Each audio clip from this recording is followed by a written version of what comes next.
When you are struggling, this practice is not just a means of giving you great perspective and great connection to your Lord, but it also provides a unique level of relief, of of stress and anxiety.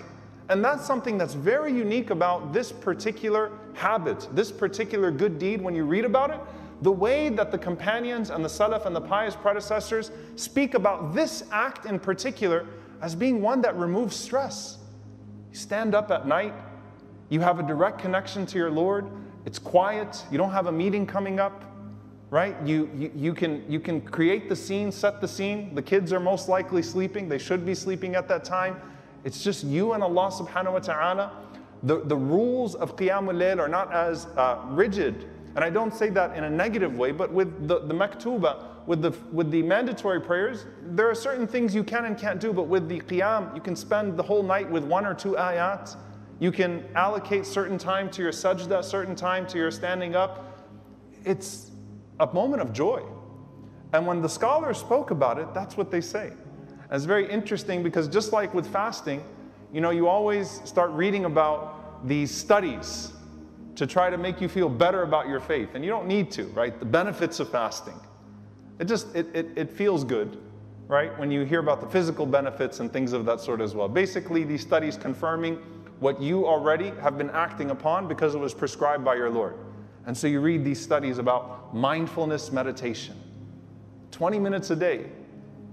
25 minutes a day. But don't do it all at one time, because you need to break up your mindfulness meditation throughout the day, because it will reset the cycle for you and get you back to where you need to be, and put between those breaks, those meditation breaks, everything in perspective. And it will improve the quality of your sleep. And if you improve the quality of your sleep, then you're energized during the day. And I'm like, these people just need salah. They just need prayer. We have something prescribed to us that is so beautiful. That doesn't mean that times of dua and dhikr and introspection are not good as well, but salah really offers that vehicle and improves the quality of a person's day and a person's night. And when you think about the unique stress relief, Abu Suleiman al-Darani rahimahullah ta'ala, he said, أهل طاعتي بِلَيْلِهِمْ أَلَذُّ مِنْ أَهْلِ اللَّهْوِ بِلَهْوِهِمْ. You know, people spend the entire night binge watching movies or hanging out. And there are halal ways to spend time as well, right? But, you know, there is a certain relaxation. I need some relief tonight, so I'm going to spend some time and I'm going to just, kill some time and feel good. And sometimes, if it's halal, it's good for you. But what he was saying is, أهل طاعة, that people who have established this night prayer, even if it's a small portion, that they are in more joy than the people of lahu with their lahu. Now, we're not even talking about people of sin, right? That's a whole nother level. And he said, describing it, he says, وَرُبَّمَا رَأَيْتُ الْقَلْبَ يَضْحِكُ ضَاحِكًا. He said, it's as if I could see my heart laughing when a person enjoys that night of prayer. He said, لَوْلَا قِيَامُ اللَّيْلِ مَا أَحْبَبْتُ الْبَقَاءَ فِي الدُّنْيَا. He said, had it not been for Qiyamul Layl, I really wouldn't see any use in living in this life. I don't think about anything in life as giving me as much joy as I do Qiyamul Layl. Thabit al-Bunani radiyallahu ta'ala anhu, he used to say, مَا شَيْءٍ أَجِدُهُ فِي قَلْبِي أَلَذُّ عِنْدِي مِنْ قِيَامُ اللَّيْلِ. I have not found anything in my life that is just sweeter, gives more pleasure. That's how they're speaking about it. Then Qiyamul Layl. Al-Fudayl rahimahullah ta'ala, he said, أَفْرَحُ بِاللَّيْلِ لِمُنَاجَاتِ رَبِّي وَأَكْرَهُ النَّهَارَ لِلِقَاءِ خَلْقِ اللَّهِ. He said that I love the night prayer, or I love the night because that's when I get to meet my Lord. That's when I get to spend time with Allah. And we were talking about the last few weeks, how people can be exhausting. He said, in the daytime, I'm not so crazy about because I have to meet the creation of Allah. Dealing with the Lord at night, dealing with people during the day, there is a peace and a tranquility that comes from that makes what comes throughout the day more bearable. And that joy is freshening. That joy is replenishing. That joy is meaningful. It's, people are searching for it here and there. And it's in those few moments at night. And I'm going to get to this at the end, but that doesn't mean praying all night. That means those few moments, that 10, 15 minutes, that 20 minutes of recalibrating every single night, at some point in the night, between you and Allah subhanahu wa ta'ala.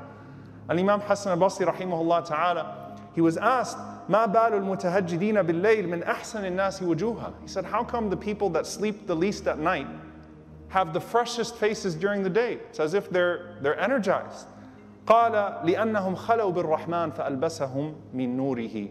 Subhanallah. He said, because they spent the night in seclusion with the Most Merciful. So Allah dressed them with His light.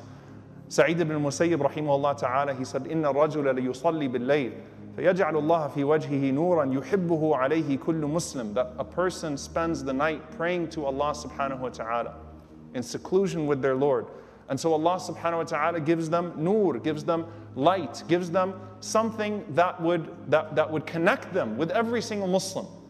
To the point, when you talk about al-hubbu fillah, when we love each other for Allah subhanahu wa ta'ala, you see a brother, you see someone in the masjid, brother seeing brother, sister seeing sister, and right away you love that person for Allah subhanahu wa ta'ala. So you know there's a sakina, there's a tranquility that is coming from that person. قَالَ فَيَرَاهُ مَنْ لَمْ يَرَهُ قَطْ. A person would see that person for the first time. فَيَقُولْ إِنِّي لَأُحِبُّ هَذَا الرَّجُلِ. And he would say, you know, I really love that man for Allah subhanahu wa ta'ala. I don't know that person, but I love them for Allah. Something is being emitted from that person. And that is that time that they're spending with their Lord at night. One of the things that the scholars also mention particularly about this is that during the day, the challenge of salah is that you're thinking about what comes next. The greatest distraction, and that's how you treat the nafs, is that you learn what it is that ails it. Most people get distracted in their prayer, as Ibn al-Qayyim rahimahullah said, by the appointments of what comes next. So you're in salah, but you're planning your next step, your next, I got to go do this at 4 o'clock, 5 o'clock. You're going here, you're going there. Your mind is racing ahead of the salah. Most people, that's what catches them and distracts them. And you indeed have appointments. You might have to squeeze in your prayer time. Some of you right now are still at work, thinking about your next thing. It's natural, right? That's your struggle. But subhanAllah, what they say about Qiyamul Layl is that it's a gift from Allah subhanahu wa ta'ala because you're not missing appointments. You're not distracted by this immediate need that you have next. It's at the quietest time of your existence. And the only thing that you're giving up is sleep. There's a very beautiful example that was given by a tabi'i by the name of Shuraih ibn Hani, rahimahullah ta'ala. He likened it to physical exercise. You know, when you physically exercise, initially there's an exhaustion of the body. But then you realize that you're exhausting the body for the sake of what? The body. You're exhausting the body for the sake of the body.